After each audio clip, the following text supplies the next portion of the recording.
Duda puts your brand front and center. With Duda's extensive white label capabilities, you can make the entire editor your own. Use your own logo, your own domain, your own email address, add even your own color palette. With Duda, your clients are your own. Alrighty, everybody, welcome back to another Duda live stream. Today, the title is How to Turn Your Skeptics into Superfans. Yes. Get this, 6 slides. I'm joined here today by Mr. Corey Quinn, my growth consultant at my agency, but also an agency growth advisor who has spent over 17 years in the marketing world at a company called Scorpion, which if you're running an agency, you should probably know who they are because he's done some amazing work there. So I don't want to speak for him. I think that would be very rude to do. So I'm going to let Corey introduce himself. And then while he's doing that, use the comments to tell us where you're coming in from. Duda has such a diverse community. They have such a diverse population of people using the product. So I'm curious to see where you guys are from. I see somebody here is from Mongolia. Welcome. So Corey, why don't you go ahead and introduce yourself? Well, Ron, first off, thanks for that intro. And I just want to express some gratitude to the Duda fam. Excited to have everyone here. I'm excited to be here with you. And thanks to Anton and the whole crew at Duda for having me. So quick background, as you mentioned, I've been in the agency space for about 17, maybe 18 years. And as my last role was as the chief marketing officer of a digital agency called Scorpion. I joined in 2015. At that time, we had about 20 million in revenue, which is awesome. We had a 6-person sales team and about 1,000 clients. By the time I left at the end of 2021, we had grown the revenue from 20 million to 200 million. We had grew the sales team from 6 people to 100. We grew the company from 100 people to 1,000 people, and we grew the number of clients from 1,000 to over 14,000 clients. So a lot of experience, a lot of learnings, a lot of growth during those years. And I've since left the agency and am now working directly with agency founders who want to do things like build an amazing company, escape founder-led sales, and to ultimately scale and exit one day. So one of the things I've done, I'm proud to share, is that I've written a book called Anyone, Not Everyone. And this is really written for those agency founders who truly want to scale. It's my 5-step process to escape founder-led sales. And you can buy it on Amazon. You could also get it for free at anyoneNotEveryone.com. So that's a little bit about me. Now that is amazing. And I'm getting excited because, Corey, you're like a book, like this thick of a book. Every time I talk to you, I get something really nice out of it that I can use in my own business to make more money, right? Because I think from what you're going to cover today, people are going to leave knowing how to get more customers, which I think is one of the most important parts of running a business in general. And the way you go about it is so unique. And to cover it in 6 slides, I'm genuinely interested as a customer, someone that watches you. So I'm excited. So let's get into it. All right. So I'm going to share my slides here, a couple of slides. And by the way, quick little piece of housekeeping.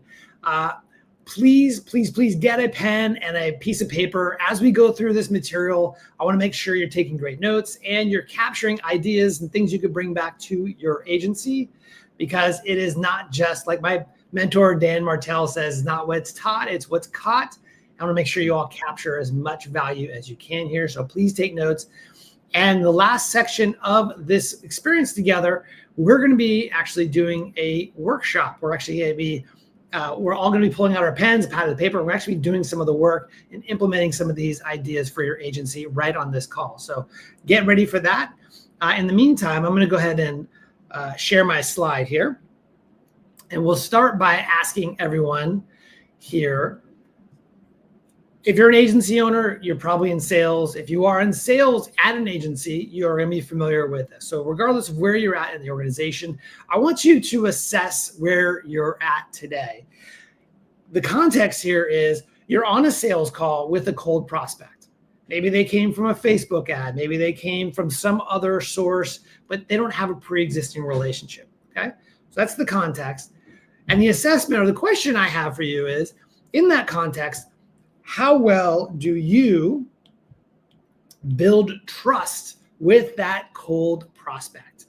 And I want you to rate yourself on a scale from 1 to 10, where 1 is, let's call it amateur hour, where you don't have a lot of skills, you're kind of just winging it.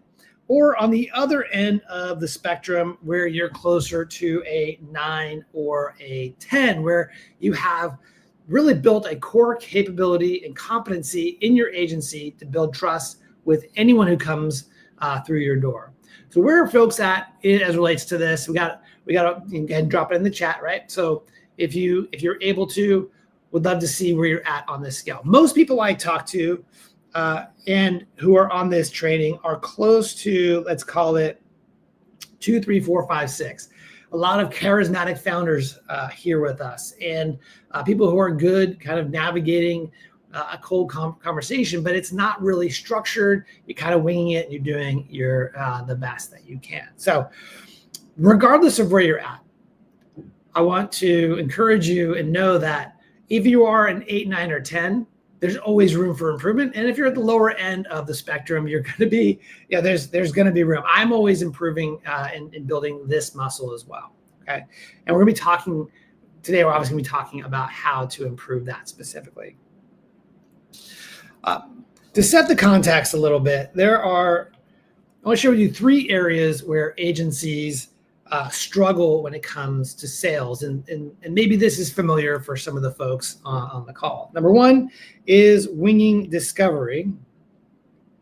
And discovery is really where you're asking questions about the business. What are your prospective client? What's their current situation? What are they trying to achieve? What are their challenges?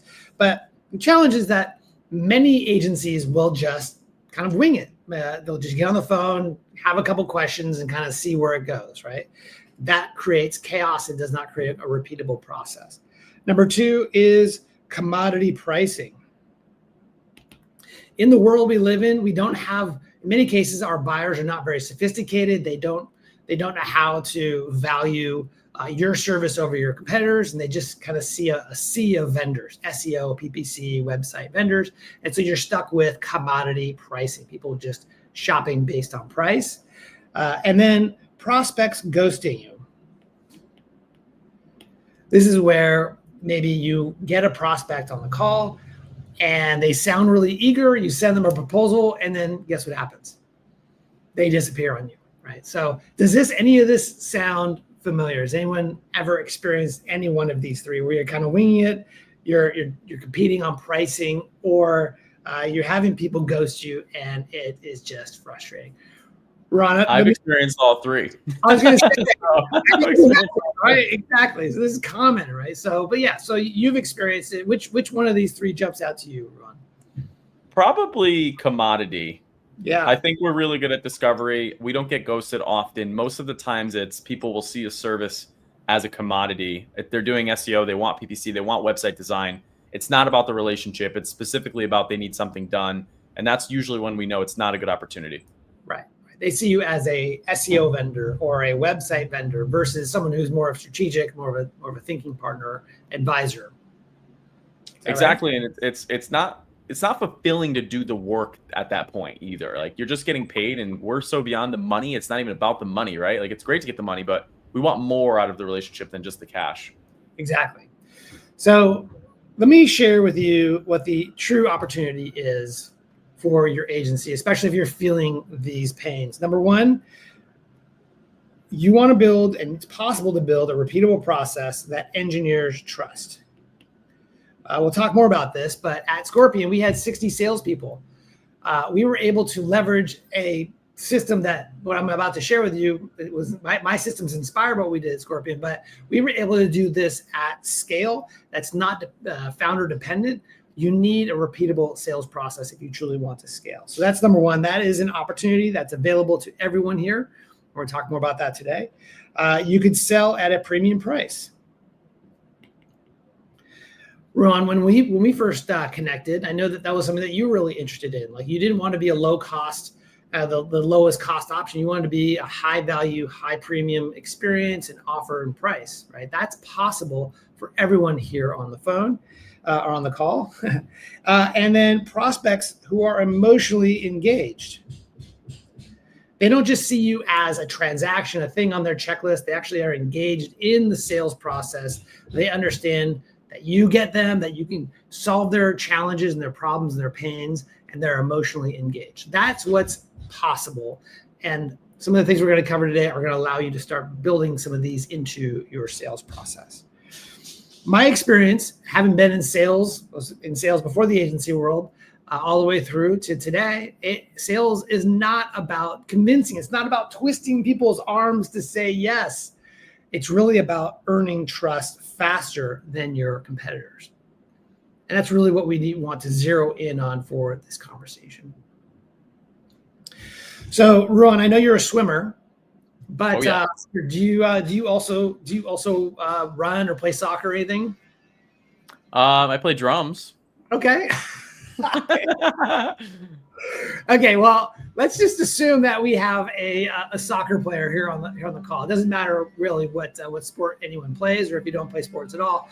But let's assume that you're playing soccer or football, as they say in Europe and other places in the world, and you are out with your buddies, and all of a sudden you twist your knee and you're down and you're in a lot of pain. So at that point, in that very moment, you have a couple of options. You could go to the Minute Clinic Mall, which in the I know we have an international audience here. So in the States here, that's just kind of like a local generalist medical place where you can go and, maybe your friends can pick you up, put you in their car and drive you over to the clinic. Or, and by the way, I apologize if there's some background noise. I'm having some construction here. Or they could, it turns out after talking to your buddies that someone on your little football team knows the orthopedic surgeon at the LA Lakers. Now, LA Lakers is a big famous basketball team, Magic Johnson, all the big names. Kobe Bryant used to play for him.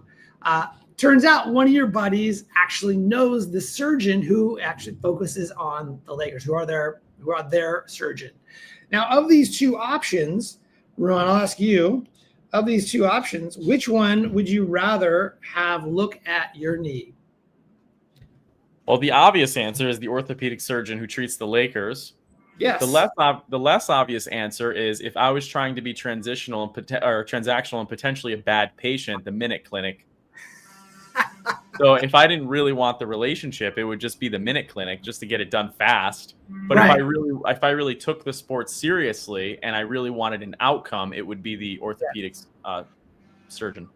Exactly. So here's the reality. Both of these options, the orthopedic surgeon who works for the Lakers and the Minute Clinic, they'll both offer you knee surgery. Like, they'll actually do the work. They'll try and help you. The challenge is, maybe one of them will leave you thinking, well, this is going to make me worse off if I trust the wrong person. Like, I'm going to go to this Minute Clinic and get my knee fixed, but then what happens if in 6 months it breaks again, right? Mm-hmm. And the other thing you think of is if anyone can fix it, it's them, right? And so the point I want to drive with this is that the orthopedic surgeon and the Minute Clinic Mall are both options. Mm-hmm. In our world, our agency world, there's a lot of options and a lot of mistrust. Reality is, I know that people who are investing in the growth of their business, who are on this workshop and on experiences like this, they are their version of the orthopedic surgeon who treats the Lakers. Right? We have amazing, talented agencies on this call, and they do fantastic work. The challenge is that your prospects, especially cold prospects who don't know who you are going to assume that you are the Minute Clinic. They're going to assume that you don't really know exactly how to solve their problem, that they're going to be worse off. That is their fear. And so our challenge and the work we want to do is we want to have a proven process that reveals the fact that we are actually a true specialist that deeply understands their problems. And in fact, we are one of the best solutions available to them. So we'll talk a little bit about how to do that. My point here is that without trust And we need trust. You'll always be seen as another vendor. Right? It's one thing to depend and grow your agency based on referrals. Those are great. But when you run out of referrals, when you want to expand your growth beyond referrals, you have to find a way to build this trust so that you don't get lost in this vendor land. Okay. So we'll talk about how to do that. It turns out, Ron, that there are 3 sales, especially in high ticket sales, but there are 3 sales that have to happen when you're conversing with a prospect. Number 1, the first sale is you have to sell the buyer that you as the salesperson are a good person, that you are you have integrity. You're not just selling them a bunch of stuff just to get a commission, right? So you have to be able to sell yourself as part of a value add. Number 2 is you have to sell the company. You have to convince the buyer that this company that you're pitching to them is going to do the work that they say they're going to do. They're going to take your money, not run away. And they're going to take care of you, right? This is a good company. So you have to be able to sell that quickly. And then the third sale is the product or the solution that you're pitching. This is the thing that they will be buying from you. This is the specific prescription about how you're going to solve their specific problem. Okay. And so what we want to do in a sales choreography in a very short period of time is effectively sell those 3 things. If you've sold the person that, the salesperson that they're talking to is credible, is genuine, knows a thing or two about their business. Number 2 is, if the company seems really impressive, they have a lot of credibility and believability, and the solution that they're offering makes a lot of sense. It's actually going to help me out. Well, then I'm interested, right? So let's talk briefly before I share the 6 slides to get there. I want to share briefly what a sales transaction really is all about, especially in a cold environment. Okay. Before I do that, I'll pause for a second. Ron, any questions from you or the group? No, I think maybe just touch on why it's important to get new customers consistently. Because as you're talking through this, I'm thinking in my head as a viewer of the webinar, also as a host, like, why is it important for me to get customers? Why would I want to grow? Like, what is in it for me to take this information in and actually execute on it? Yes. Like, Corey, talk a little bit about why that's important for people that are kind of sometimes, like, as agency owners, we're stuck in our day-to-day just thinking about what we have to do that day. We're not really thinking long-term. What would you say to people that really need like a little bit of motivation as to why they should get their next customer? Sure. Well, I mean, there's a lot of ways I can answer that. And in part, it depends on the founder, what their goals are, what their vision is for, what they want to create for their business. So that's kind of table stakes, right? Mm-hmm. But what we know is that out of any addressable market, and we're going to use a normal distribution curve, and forgive my rough drawings here, but effectively we have a normal distribution curve where this curve represents your total audience. These are all the people that you could sell your product to. Okay. What we know is that only 3% are coming inbound, meaning only 3% of any market that you want to target, let's call it manufacturers in Connecticut, only 3% of them, as an example, are going to be looking for a new solution. The other section of this is about 20% of this. 20% of the market is effectively never going to change. They're not going to change their agency. They're not going to make a move.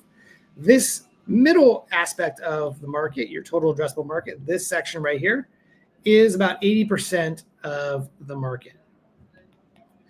And about 77, 78% of the market. Okay. And so what we know is that if you want to grow your agency and depend on inbounds, you're fighting for that 3% relative to all your competitors. This 20% is never going to leave. And so the 80%, which is kind of the cold market that we're talking about. The people who are not necessarily looking. You get them on a cold call, you get them through a great Facebook ad. That's the biggest addressable market. But I think to answer your question, Ruan, is why grow your business? Why grow your market? And honestly, it could be a number of things. It could be the fact that you may have something that's called client concentration risk. If you have any one client that represents more than 20% of your revenue, you might have a client concentration risk, meaning if that client leaves you, it's going to create a big hole in your revenue, in your business. Maybe that will impact your employees and your ability to pay bonuses and hire new employees and so on and so forth.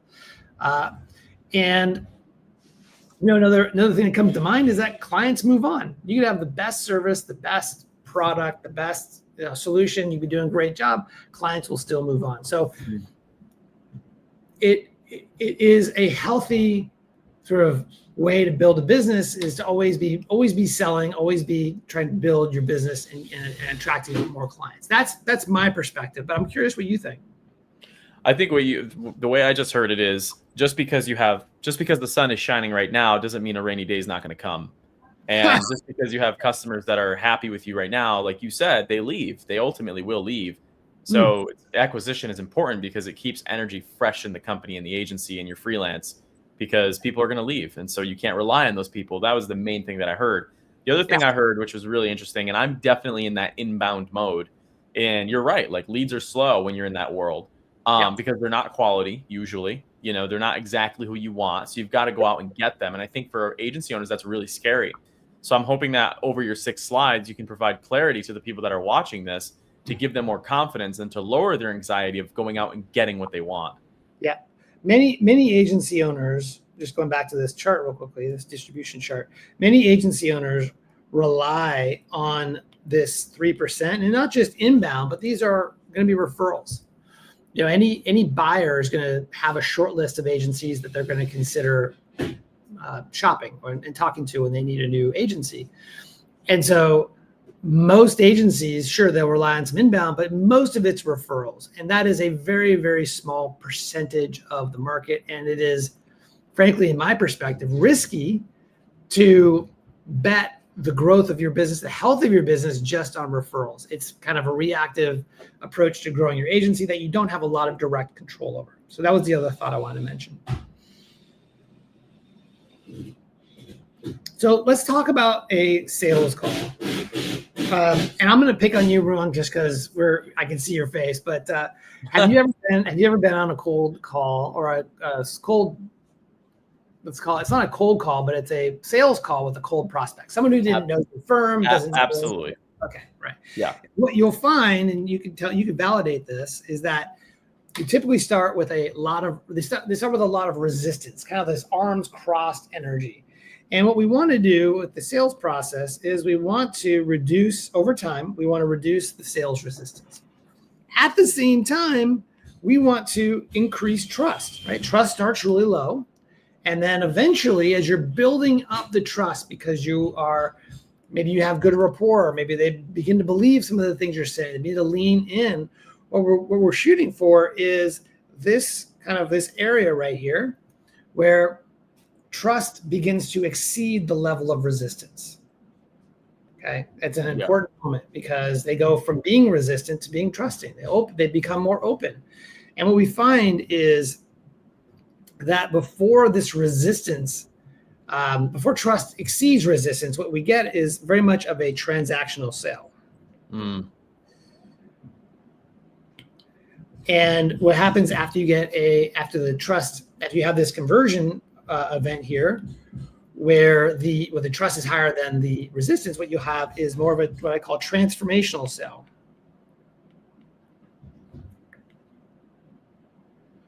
Any guesses what I mean by transformation and transactional sale? I would guess that the transaction, you are commoditized and you're seen as a vendor and they don't want to go further with you.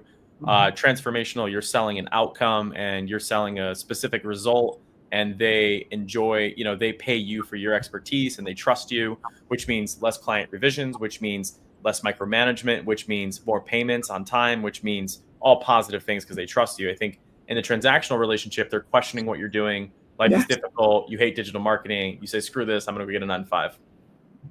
Thank you. And if you think about the dynamics, it's all right. So you obviously get this. And the dynamic between a salesperson and a prospect, who does more talking in the transactional sale? Who's doing more pitching in the transactional sale?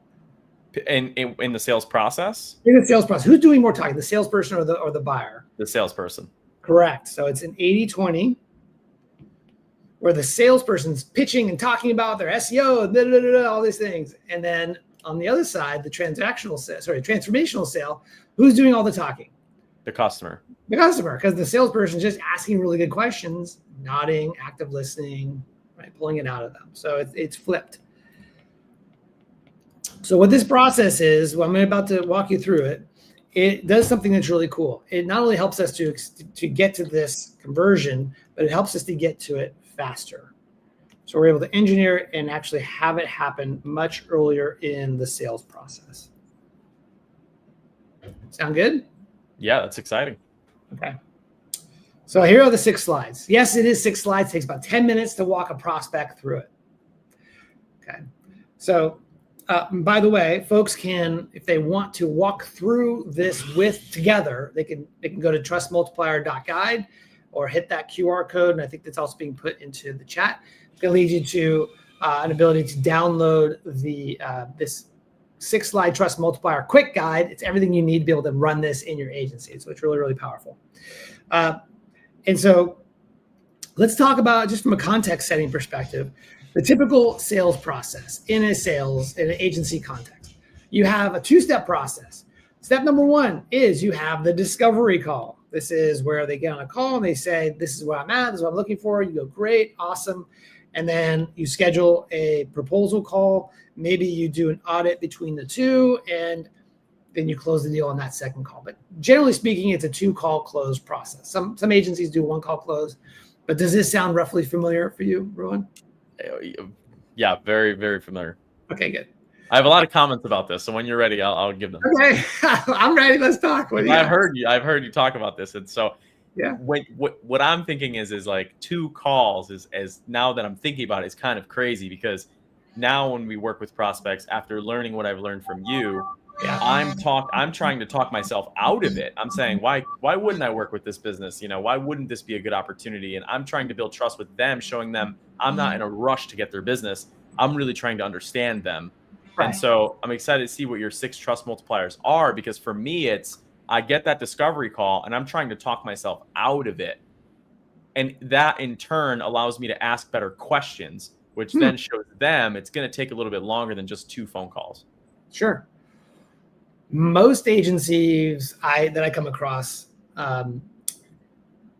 tend to, I'll try and say this politely, tend to put a lot of scope in a sales conversation, where, especially when you're selling to non-technical buyers, like they just want to sell too quickly. Right. Or they have a very complex product-driven sale. So, for example, at Scorpion, we had when I got there, we had a 100-slide deck. That on the discovery call, these poor attorneys, because we sold to attorneys, they would have to sit through they fall asleep. And these are attorneys who they want to be in the courtroom. They don't want to be listening to some salesperson walking them through the history of SEO and all this stuff. And so that's a laughter of knowing right there. So, and we all done it, right? So it's no big deal. But the reality is that we tend to want to communicate our value and our expertise by talking about the product and going really deep. And another big problem here is doing the audit. A lot of agencies, as a result of, especially on the marketing sort of lead gen side, they do a lot of them do an audit as part of the sales process, when they don't even need that most times, but they just include it as part of the process. So I could talk forever on that. But as it relates to the 2-step sales process, the discovery call is where the trust is built. That's what we're talking about today. The second call is proposal call, where the sale is made. They will likely ghost you if you do not create enough trust. If you don't convince them at a gut level that you understand them, you understand their challenges, you've solved it for other people, you have credibility, believability. If you've not done that on the discovery call, you're going to get that ghosting. They don't see you really as a viable solution potentially. So we're going to focus the 6 slides. This is where it happens on the discovery call. Here's a typical discovery call flow. It is, you get on a call and you do some rapport. Hey, Ruan, where are you calling from? You say Connecticut. Connecticut. Yeah. Or for Connecticut, I'd say, cool. What's the weather like? Right? And Sunny. Sunny. Awesome. It's like 76 here in LA. It's fantastic, man. I'd much rather be out there with you though. And then so you do the rapport thing, you get a little chit chat, and then you go right into what I call uncovering, which is uncovering their situation. It's asking them questions. So tell them about what's going on, and then you follow up with next steps. That sounds great, Ron. I have exactly what I need. I'm going to go away. I'm going to create a proposal based on what we talked about. How does a meeting next week, a Tuesday at 2 p.m. sound, right? So that's the next steps piece. What I'm going to suggest is that we insert a step.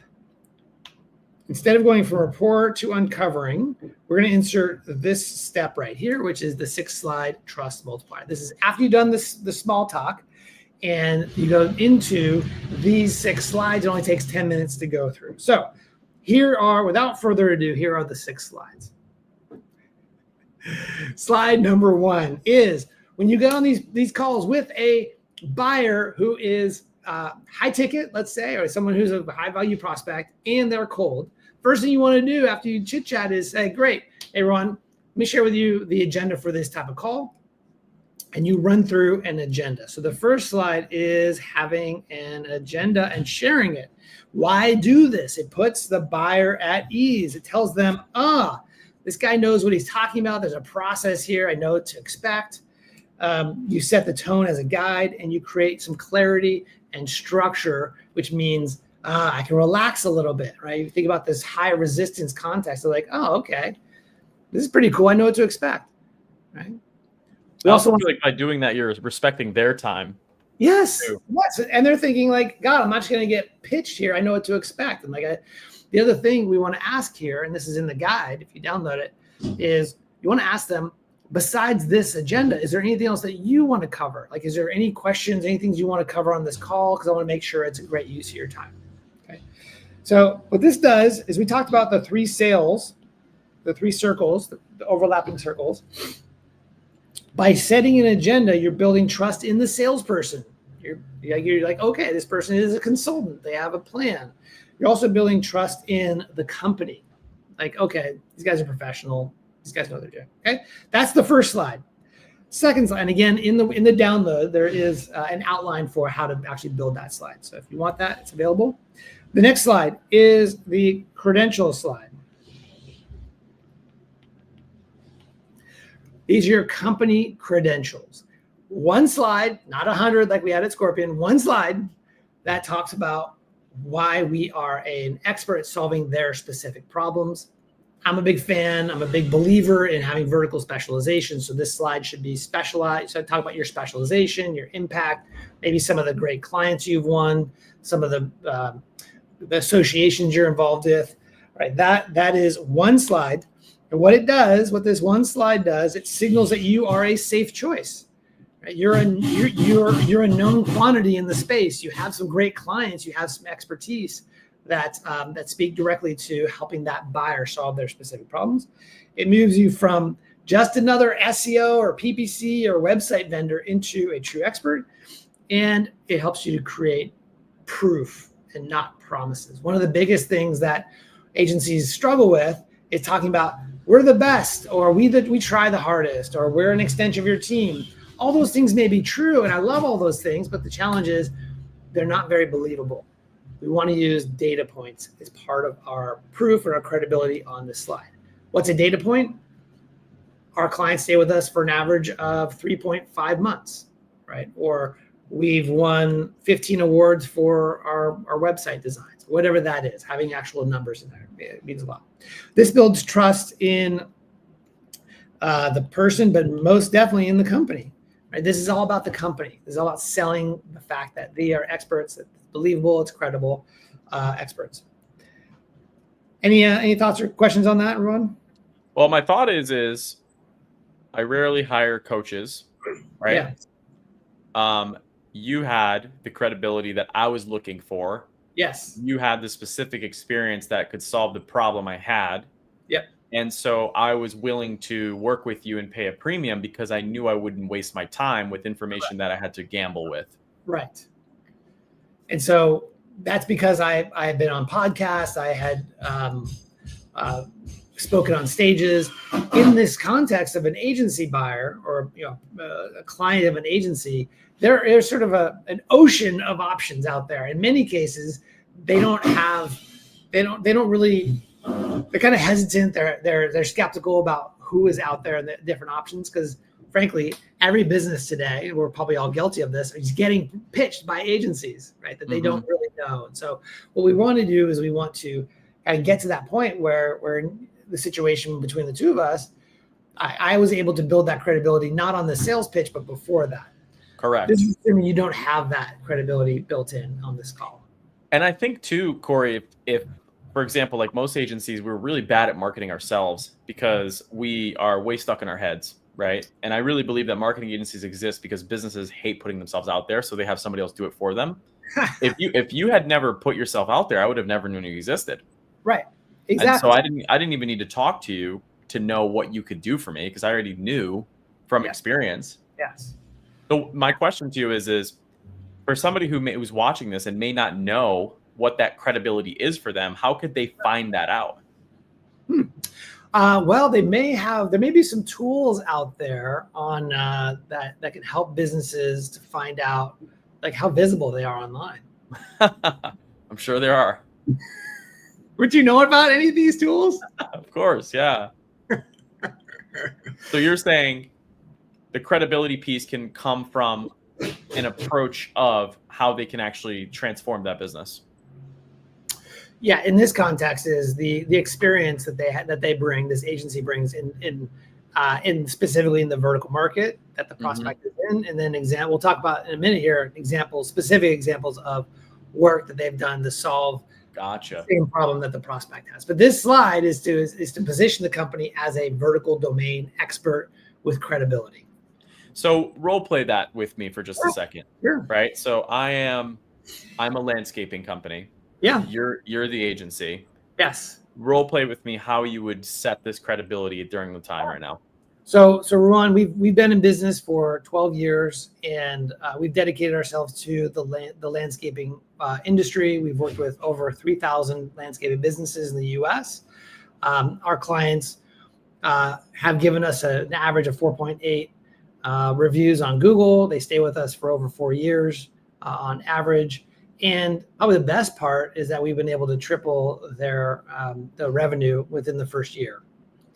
So we have a lot of we're really proud about that. We're also really proud about the fact that we are members of the Landscaping Association. We speak frequently from their stages, and we are deeply connected with the industry because we care about the world that businesses like you operate in. What questions? Well, I mean, just by you saying that, I feel at ease that you understand my situation. Correct. Right. That the buyer or the prospect doesn't have to train the agency about the world of landscaping and what a good lead is and how to actually perform the services specifically for me. Mm-hmm. Okay, cool. Yeah. Because that creates a lot of waste. If a buyer or a client hires a generalist agency who doesn't have experience in landscaping, well, then the agency, if they want to do a good job, they have to learn the business of landscaping, right? They have to and it's going to take, there's a period of time where the client will be paying the agency while the agency's learning about it. Learn. Yeah. And it's funny you say that because almost every sales conversation I get into, they ask, have you ever worked with a manufacturer before? Yeah. And you can say, what do you say to that? I typically say, well, yeah, we're actually working with the manufacturing organization of the state of Connecticut, which includes X, Y, and Z, the clients we've worked with. Yeah. I understand CNC machining. I know what's going on in the industry. I'll say those kinds of things. Aerospace is a huge opportunity for you guys in the state of Connecticut because Sikorsky's here. How do we reach Sikorsky? So, right. versus imagine compare that with an experience of that same prospect talking Yeah, to. we have to do research. We'll do keyword research. I'll figure it out for you. Yeah, right. Yeah. And we do really good PPC. That's what we do. Right. So we want to. I'm a good coach. Yeah, right. And so we want to communicate that that we understand them deeply. Okay. And if we don't communicate that and we have that expertise and that experience, they're still not going to know it. They're not going to benefit from it. And this is the time to actually communicate it. The challenge is how do you do it one slide in about a minute? Right? It's not, again, 100-slide presentation about the history of the company and the team and the founder's journey and all this stuff. One slide, hardworking, right? So that's slide 2. Anything else on that slide before we move to the next one? I was just going to say, I feel like for me, just talking out loud, I'm going to do that with my marketing. Yeah. So by the time they actually do talk to us, they know who we've worked with. I've already done some of that work. So when we set on the call and we set kind of the stage, we talk about our credibility. We're basically confirming our credibility. Right. We're repeating it, and we're explicitly communicating it so that there's no doubt in our minds that they understand our expertise and how well positioned we are to help them out. Makes sense. Relative to their options. Yeah. Okay. No What's that? I have no more questions. Good. Slide 3 is pain points. This is my favorite slide. This is one slide with the 3 most common pain points businesses in that vertical come to you to solve. And the choreography is along the lines of run in landscaping businesses just like you come to us all the time with one of these 3 problems, sometimes more. Problem number 1, not enough leads. Problem number 2 is the leads they get, not the right jobs. And number 3 is they just don't understand what's working for them, right? Those are just 3 examples of potential problems that they come to you for. Obviously, you have to create your own 3 problems that why people come to you. But effectively, what we want to do is we want to communicate before ever asking them what their problems are. Because remember, again, they're going to be in their high resistance zone. They're going to be like, I don't want to divulge anything. Tell me your pricing and I'm out of here type of thing, right? So we're going to them and say, hey, we're experts. We understand these 3 problems are likely to be your problems. Here they are. And which of these sound familiar? Right? And all of a sudden you start to uncover and start to discover what they're at. You're already doing the uncovering. Go ahead, Ron. My mind just went to a general doctor versus a specialized allergy doctor, because if an allergy doctor said, okay, well, you're itching your throat, you must have a cat, you must have a dog. Right. And then I'm like, yeah, that's kind of the problem. And they go, well, you must have carpets in your house. And then I'm like, oh, okay, cool. Well, so you may not be using a humidifier because you know things along those lines. So they're kind of bringing the problem out in front of me so that I can understand they know what I'm talking about. Yeah, and it makes it easier as a buyer to just say, yeah, that's the one versus me having to articulate it. Mm-hmm. And so what this does is it will help us to prove that we understand their world. If you name these problems well, and you use the right combination of words, they're going to have an emotional, physical reaction. They're going to go, oh, yes, that's the thing. That's why I'm on a call with you right now. It creates instant relevance and connection, opens the door to a real conversation. We want to have a conversation. It's not about having a bunch of slides. It's about connecting human to human. It's by naming these things, you're building the trust, lowering the resistance. Namely, you are building trust with the company and the person. And potentially the service a little bit. Thoughts, feedback on that? No, I just think that when you lead with that, you are addressing a lot of the objections that they may have in the future. You're just kind of going through them throughout the process. So when you actually do get to the real objections, you've already addressed them. Yes, exactly. And so what we want to do in a sales process, you're absolutely right, is resolve the objections before they come up. Mm-hmm. Most of the times objections are not spoken. Like they're thinking it, they're feeling it, they're not really saying it. And so it's another training about how to get the objections out of them. But yeah, you're absolutely right. You're pre-selling them on your expertise, because the next piece is, the next slide is something I call your signature system. This is a named system that encompasses the your product, the problems you solve, your domain expertise. This is a named system that is ideally named at the vertical level that you're selling. You're no longer selling the founder, your expertise. You're selling the system, and it becomes much more powerful than just selling. We do PPC, we do SEO, we do websites. The reason why is that, again, a non-technical buyer is going to struggle to really understand the nuances of how your SEO is different from the other 3 agencies that they talk to. They're going to be like, I don't know, like Ruan sounds like a nice guy. We'll go with him, type of thing. So we want to have a signature system that is built for the vertical that solves the specific problems. So what we're selling is a proven plan, not a pitch. Not, we do these services and we try really hard. We're actually selling you an actual plan, a system. It bridges the gap from pain to possibility, and it's methodical and scalable. This builds trust in the company as well as definitely in the service. What are your thoughts about this one? No, my thought of it is, when you're doing this, they're going to ask this anyways. Most of my sales calls, when I've asked them enough questions and I've exhausted all of the objections that they're possibly going to have.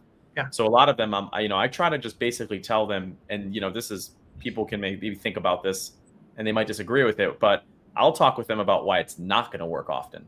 And that just kind of gets the objections throughout the conversation very naturally. At the end, they always ask, okay, what's next? What's the process? So let's say I sign up with you. They start to simulate it. What do we do? Where do we take photos? How do we take videos? So they want to hear the system and the process. Yeah.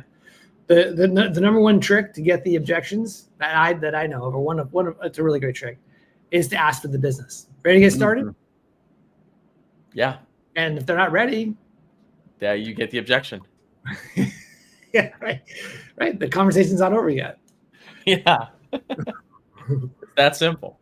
It may be just starting, by the way, because then when you have the objections, they say, oh, well, it's like all this stuff. Well, it's okay. Let's talk about that. Let's see if we can resolve these things. That's when the real conversation happens, right? Yeah, when you ask the person for money, it's the scariest step. It's the most productive. There's no business if there's no money. Right. Okay, so I want to just draw a quick some attention to slide 3 versus slide 4. If you remember, in slide 3, we talked about 3 pain points. Slide 4, we talked about your signature solution. Well, the signature solution is made up of 3 components. The 3 components are the inverse of the 3 problems that you are experts in solving. So very specifically, you have problem number 1, problem number 2, and problem number 3. You also have 3 aspects to your signature system. This is our signature system. It does 3 things. Those 3 things are the inverse of the problems that people come to you to solve. So not only are you able to articulate the problems specifically that they come to you and that you're an expert at solving, but you've built a system to solve it. Not just we try harder, we're likable, we're an extension of your team, none of that stuff. We built a system that actually takes care of that problem for you and other people. Okay? It's an important call out. Slide 5 is your client success story.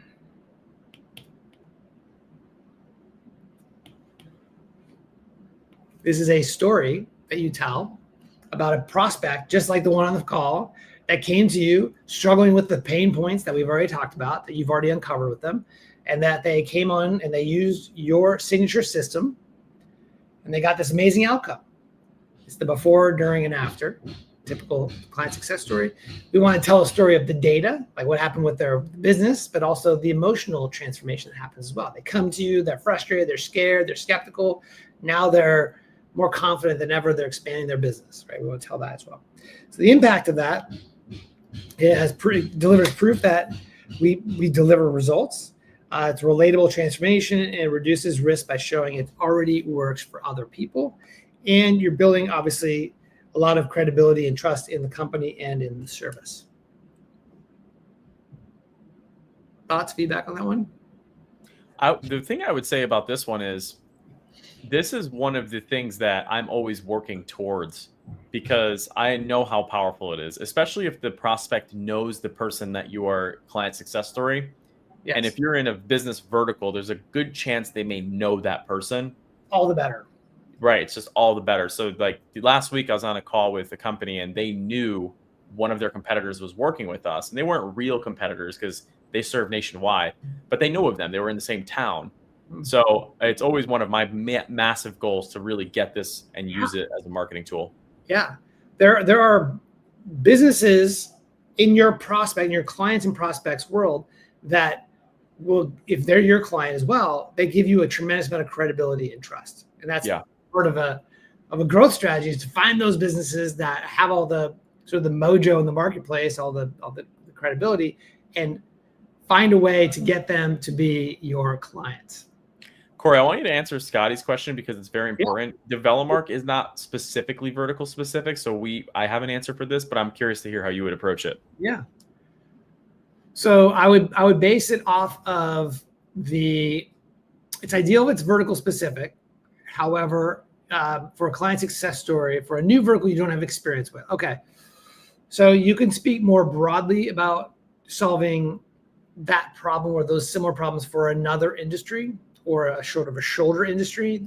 Obviously, do the best you can. The ideal is to have one that's at the exact correlation with the prospect. It's interestingly for agencies that are in multiple verticals, like at Scorpion, we did within law, we did personal injury attorneys, family law attorneys, criminal defense attorneys. We would have separate slides for each of the different vertical markets. So it's something you want to build towards. If you don't have it, just try and get as close to the problem specifically. A story that demonstrates you can solve the problems, maybe not at the vertical level, but at the problem level. Yeah, that's a good response. And it sounds like at Scorpion, you guys were really trying to increase the conversion rates percent by category to grow, which makes sense. My answer to that, because I live that every day, is your last slide was really interesting where you showed, I think it was like 3 problems and then the 3 solutions to those problems. Yes. Can you go back to that slide really quick, Corey? I think it was literally that one right there. Yes. So most of the times, this is similar for all businesses. They don't have enough leads. The leads that they have are not quality and they have low visibility. So a generalist could just use that example. I worked with Lyft Performance Gym. They didn't have enough leads. They couldn't grow and maximize their classes because they didn't have that, and their visibility was low. Here's how I helped them. I would just make the pain points really generic and then use that to start getting the vertical specific ones. Yeah. And that's a great way to do it. And over time, as you build successes, you can iterate. Yeah. The last slide is the tell me about you slide. Oops, wrong pen. I love that, by the way, because you're strategically going from talking about yourself to now getting into the conversation about them, which is ultimately more important. Yeah, I mean, ideally, you're not using any slides in a sales conversation. You're just having a chat. You're just having a real chat, not just a chit chat to pass the time, but a structured conversation as a professional salesperson that you're running a choreography. But slides are just, these 6 slides are designed to get them to get that openness, the trust, the conversation. So they're leaning in, they're telling you, yeah, this is why I'm on a call. This is why it matters. None of this kind of commodity stuff. You're absolutely right. It opens the door to real discovery and positions you as a guide, not a seller. The next step, we don't cover that in this training. We're actually running low on time as well, which is exciting. But there is a secondary process. It's all about uncovering. It's about asking a choreography of questions to help them to really tell you exactly how to sell them ultimately. So, but yeah, this is enough about us. Tell me about you. Right. And they love doing that. I mean, people love talking about themselves, especially if you ask the right question, open-ended questions. Yeah. So what I'm going to do, considering the fact that we're short on time, I just want to wrap up with a couple of thoughts here. First off, to give you a sense of how well this works, we had 60 salespeople. We had a 100-person sales organization, but of those, about 60 of them were actually selling. They had quota carrying. Can you say those numbers again, Corey? I'm sorry. You said 160? No, we had 100 people in the sales department at Scorpion. Gotcha. But of those, 60 were actual quota carrying people. Like they were actually sales. Gotcha. The other 40 were admins, sales enablement, those type of things. But the point is that we had 60 salespeople running a very similar play. They would close 600 deals per quarter as part of the team. And out of those, about 50% were outbound or cold sales. They were not referrals. They were not warm inbounds. These are about 50%. So we would do about 300 deals per quarter or 100 per month running this play or a very similar play to this. Okay, so this stuff has a lot of, we have a lot of data against that. And then secondarily, clients who run this for themselves, they go from about 13% close rate to over 30% improvement. So this stuff is very, very powerful. Let's see, we've got less than 5 minutes left. So would everyone like to see a quick live walkthrough of this? Yes. Okay. Yes. If you ask the question, the answer is yes. Okay. All right. Let me just switch over to it. Because I've got a sales meeting today, so I'm pumped. Okay. Excellent. And if you guys have any questions, feel free to drop them in the comments right now. That would be a good time for us to just quickly touch on them if we have time. And then we put something in the conversation here about do not miss the conversion mega webinar coming up next week. That's definitely something I'm going to be tuning into. Okay, so I'm back in full screen here, hopefully. Yeah, I see tier 11. Okay, there we go. All right, so I'm going to go through this fairly quickly because I want to leave it open for a minute or two of questions. But again, these are the 6 slides for one of my clients. I have permission to share this in tier 11. They're in the D2C beauty space. And so, yeah, here are the 6 slides. Slide number 1, agenda. Here's what we're going to cover. What else do you want to cover, right? The next one is the credibility slide. This is the one where we, in one slide, not 100, one slide, we talk about our the data points that help us to establish the fact that we know a thing or two. In this case, the headline here, we are creative excellence, data-driven results from premium D2C beauty and wellness brands. Okay, it's a nice headline. You think of like on a web page. Here's some data. I've been in 15 years of experience, 200 million annual spend, 3 years average retention. Okay, that's pretty credible. And then there's a whole lot of logos and badges here that if I was a skeptical buyer in D2C, and I'm starting to look at these brands like Nature Made and Modern Age and all these, I'm not too familiar with a lot of these personally, but there's a lot of really powerful brands in here. I may be able to say, I may be looking at this saying, oh, well, these guys work with Nature Made. Okay, well, all right. They know what they're talking about. Like, I don't have to worry about being sold by a bunch of amateurs. Okay. So then we move into the problem side. So the 3 problems beauty D2C brands come to us with: they have disjointed and inconsistent brand appearance, lack of high quality creative at scale, limited inadequate visibility into what's working. Again, this is specific to their business, but effectively I would read through that, ask them what sounds familiar, ask them to uncover, ask them to say, tell me more, ask them what other problems are they struggling with. Okay. And then let me introduce our signature system, right? This is the next slide, which is, for them, it's the beauty scale system. Here, it has three components, which are, again, are the inverse of the 3 problems we just talked about. And then we throw in a nice little quote from Jack over here. We don't really talk to it, but it's there on the slide. So we would talk through the slide. And this is a client success story, the beauty and the boutique. This is someone who came to tier 11. They were struggling with the problems we talked about. We put them into the beauty scale system. And as a result of that, they had all this really great impact into their business right there. We have a nice quote from the founder, and then we have some really nice creative, like examples of creative in their world, like D2C beauty, creative ads and execution is really important. So what we did there. So they'll be able to talk through that, answer any questions, and then tell me about you.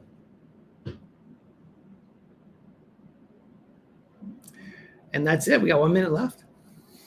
Yeah. So, I mean, I'll throw some comments on there. I think at that point where you're sharing those slides, I would assume that the agency, if the prospect had a question, they would be able to share their screen, show examples, walk them through some things that they've done, things along those lines. Because if they start uncovering during a specific slide, what would you recommend to say at that point? Tell me more. Tell me more. Tell me more. Yeah, I mean, we don't need to go through the whole 6 slides. If you're on slide 2 and they're telling you about their situation and they're opening up and you're getting the information you need, Abandon the rest of the slides. You just ditch it and just follow the conversation. Very smart. Very smart. Yeah.